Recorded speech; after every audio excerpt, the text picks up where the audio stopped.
பரிசுத்தமான இடத்துல இருந்தார்கள். பரிசுத்தமான இடத்திலே வாசம் செய்தார்கள். பாவம் செய்த உடனே அவர்கள் அந்த இடத்தை விட்டு தள்ளப்பட்டார்கள். இருள் நிறைந்த இடத்துக்கு தள்ளப்பட்டார்கள். இருளும் அந்தகாரம் நிறைந்த இடத்திற்கு அவர்கள் தள்ளப்பட்டார்கள். மனிதன் சமாதானத்தை இழந்தான். அவனுடைய சமாதானத்தையும் சந்தோஷத்தையும் அவன் இழந்து, அவன் ஆசீர்வாதத்தை இழந்துட்டான்.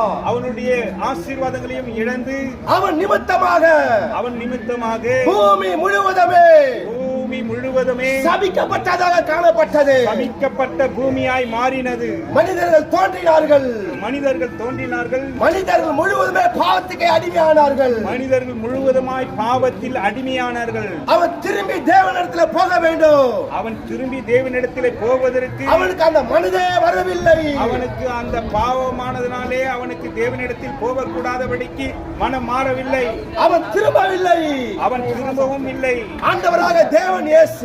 ஆண்டவராகிய இயேசு கிறிஸ்து நான் படைத்த மனிதனுக்காக மனஸ்தாபப்பட்டாராம். மனிதனை ஏன் நான் உண்டாக்கினேன்.